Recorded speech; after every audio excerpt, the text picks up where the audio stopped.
Back here now on the GSMC Chip Shot Football Podcast.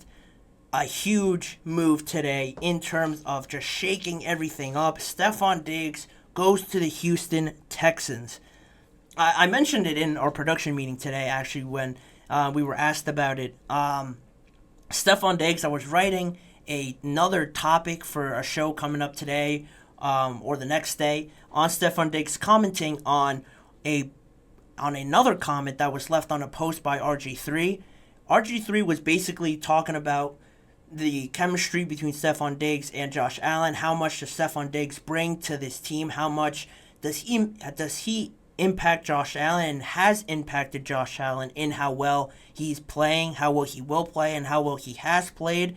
And RG3, like most people would, has said that Stefon is significant to Josh Allen, has been pivotal to seeing the change, the maturity in Josh Allen. A comment was left on that, and basically they said that Stefon Diggs certainly adds to Josh Allen's success, but he's not essential to Josh Allen's success. That was yesterday, April 2nd, and Stefon Diggs saw that, and he commented to that comment. He said, just simply, "You sure?" Just those two words, "You sure?" in a question, rhetorical. That was yesterday. And now today he gets drafted. It's crazy how it all works out. I had to scratch everything and just react to this trade because, earlier in this show I mentioned how Stefon could be traded. There were those rumors, those murmurs that he wasn't really settled in. You turn on ESPN and just today you see Stephen A. or people on Get Up say that he's been wanting to get out of Buffalo. He's been unsettled recently. He's lost faith in them. That's the words coming out of Stephen A. I don't know how accurate that is. That's just what he said, what I saw. And if that turns out to be true, it all panned out in the way that this trade went down, actually happening. And going to the Texans is one thing, or getting traded is one thing. The fact that they sent him to the Houston Texans for Diggs went to the Houston Texans for a 2025 second-round pick. The Texans gave up a second-round pick that wasn't even theirs. They got that pick when they traded with the Minnesota Vikings for their 23rd pick. So that pick was already, just a free incentive to trade because it wasn't there. So they were just playing with that extra pick that they had, trading it for Stefon Diggs. And Houston in return gets Stefon Diggs along with a 2024 sixth-round pick and a fifth-round pick in 2025. It's crazy to know what Houston is getting or had to give up for Stefon Diggs. Only a second-round pick. Stefon Diggs is only 30, has been on the decline compared to what he was just 2 years ago. That's understandable. I might agree with you on that. But he's still, top 5, 7 for sure. I just off the top of my head, I can't name 7 receivers better than him, most likely. And the Texans now, I was already a big fan of them on the low, just keeping it to myself, to my friends, really liking them. I loved what I saw to CJ Stroud. Tank Dell is going to be a great player for them. Unfortunately, he got hurt. Nico Collins broke through this year. Dalton Schultz is a reliable weapon for CJ. Their defense is very good, very solid. Christian Harris, I really didn't know about Christian Harris until those playoff games and how well he played in them, how impactful he was. He's a stud. They got Danielle Hunter to replace Jonathan Grenard. Will Anderson, the defensive rookie of the year, is on that team. All they need is really another corner to pair up with, I'm going to forget his name, Derek Stingley. And then, where is the weakness on this team? And even mentioned Joe Mixon. They brought in Joe Mixon as well from the Cincinnati Bengals. This team is it just reminds me of if I'm playing like a Madden franchise or something and I'm trading for all these players, bringing them to the team I'm playing with. It's crazy how all in DeMeco Ryans and their general manager just went all in with this team right now. It's awesome to see. Their general manager, Nick Caserio, it's great to see how committed they are to this team and how well they've just, forget everything else, forget all the negatives that could go wrong with this and everything else like that. They could just still, this could not turn out as well as people think, but they don't really care. They know that they have a stud quarterback in their facility. They believe in him enough to get all these weapons right now and not really wait on, oh, this draft pick could do well or could this blow up later on. Forget all of that. They went out and got Stefon Diggs, and it's great to see Texans doing that and how well they've transitioned now so quickly into being what I think probably the second best team in the AFC right now. I don't think that's crazy to say. They have the quarterback, the pieces around them. The defense is one of the up-and-coming defenses. You can't put them up there yet, but compared to the second best team right now, if you want to say the Ravens or, I don't even know, the Bengals maybe right now in the AFC, toe-to-toe, talent-wise, the Texans could go with any of those teams. Offensively, the most talented team and star-studded team that I saw in the entire league was the Philadelphia Eagles. Now, that's not really certain. That's not really a foregone conclusion that the Eagles are just best team offensively with what the Texans have been able to build up right now. And just on that topic, like I mentioned, how quickly they've transitioned from 2022 when they had Davis Mills as their quarterback and nobody knowing where this team was going to go. Nico Collins hadn't really broken out.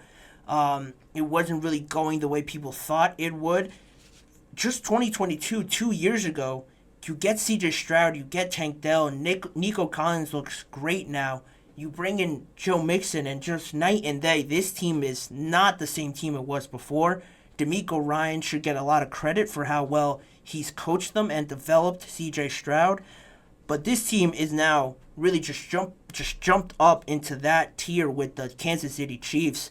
And you still favor the Chiefs right now. I'm not going to say they're the best team because the Chiefs have all the experience, have the best quarterback of this generation. But the Texans now, this coming season, it's really theirs to lose, to just throw away because you can't make an excuse now. Of course, everybody has to gel and come together and know how it all works out. But it's amazing what they've done right now. I'm still at a loss for words at how this all turned out. To trade him to the Texans is just mind-blowing. And what Diggs can still bring, I said before that he is admittedly on the decline right now. It's hard to see him get better than what he has been, but it's that experience and that attitude that he brings, I think, most of all, because the Texans are a young team. Tank Dell, a second-year player. CJ, a second-year player. Nico, not really that old. Joe Mixon's one of the older ones, and he's coming in. That's going to add a lot. But I think Stefon Diggs is bringing that experience, like I mentioned, like Joe Mixon, but he brings this other desire, I think, to really play in a Super Bowl, win a Super Bowl. You always see those pictures of Stefon Diggs watching the Chiefs celebrate, staying on the field and watching the confetti fall and just seeing that, being a motivation to go back with the Bills. But obviously that's dead now. That reality is dead, and he just wants to be in the big games. He wants to make it to a Super Bowl. Being traded to the Texans gives him the best chance at that, and I think he's going to help monumentally off the field as much as on the field. If you want to say on the field, he's going to be the second, third best receiver. That's all right. But he's going to bring that desire, that mentality that a young team needs, especially after coming off a first year where everything went right for them. Second year might have some struggles, might have some ups and downs. Having Stefon Diggs in there, who's really seen it all, have everybody calm down, keep a level head. That's just as big as anything that he could bring on the field, and he's going to bring a lot on the field. He's not just some washed-up receiver. He was the Bills' best receiver, and now he's on the Texans. I love, again, what this move means for the Texans. They're really solidifying themselves as one of the top teams. I'm excited to watch them. I haven't gotten into the Bills and how this could affect them. I'm going to definitely talk about that, if not tomorrow, definitely on Friday. But now there's more questions with the Bills. I saw somewhere on social media today that their top three receivers are, I'm gonna forget one of their names. It's just crazy what they've gone from. Curtis Samuel's one of them. Matt Collins is another one, and then they have another one that I just forget his name, but he's been on the roster. And how quickly it's all gone from this Super Bowl window, still open because you have Josh Allen, Diggs is still there. It's hard to say now that if it's still open or it has definitely shut, because the talent on all over the roster, it's definitely not the same as it has been, where it's been one of the best talent-wise rosters built, and they still lost to the Chiefs. They still had struggles getting over the Chiefs and winning at home this past season especially. Now you ultimately get worse. They're really in some murky waters right now. But I'm going to get more into that on one of the shows coming up this week. But again, just to recap everything, the winner of this trade ultimately, if you can't tell by my reaction, is the Houston Texans. They've blown this whole offseason out of the water. And now, more pressure on them, on a young team. How that plays out, that's something that is certainly a question. But the way CJ Stroud has played, the way he's led this team, I have no doubts that they're going to go as far as he takes them still, ultimately. And just based on how he played, I have all the confidence in the world in CJ Stroud in those games into January, into December, to get this team as far as possible. They're doing it the right way, aggressive, not thinking twice about it. I love this move, and it's going to be great to see more. It adds more entertainment, more fun to these games. Seeing this all-star team on the field is going to be awesome. And just on that, the Texans definitely won the trade. And I'm not a Texans fan, I swear, but I just love seeing what they've done in the offseason. It's very fun to see them get better and just switch night and day in the course of 2 years, making it all look so easy where you have other teams that are still struggling, and that's just the NFL. Night and day brings you all these sort of stuff, sort of surprises, and you gotta love it. You gotta love it if you're a fan, and especially in my position, talking about it, it's extremely fun, and hopefully more things like this happen. But that's going to do it for today's episode. A lot of excitement and a lot of groundbreaking news to add on today's episode. I want to thank you guys for tuning in, and please remember to follow, like, and subscribe to the GSMC Chip Shot Football Podcast presented by the GSMC Sports Network. Make sure to also follow the network on TikTok, Facebook, Instagram, and X for more of the network's content outside of sports as well. If you want to see more of me and more of the GSMC Chip Shot Football Podcast, make sure to check out both YouTube channels, the GSMC Sports Network channel and the Podcast Network channel. On YouTube for YouTube Shorts that are posted daily. All the full recorded live shows are on there if you want to go back and rewatch a full show, as well as individual segment videos that are cut up from the live shows. If you missed one segment or want to go back and watch just a certain segment, they're all on there on both channels. Tune in every weekday at 6:30 p.m. Eastern Time for more NFL conversations, more discussions around the best league in the world. With me, your host, Manny Maradiaga. Thank you guys once again for joining me. I'll see you guys all tomorrow.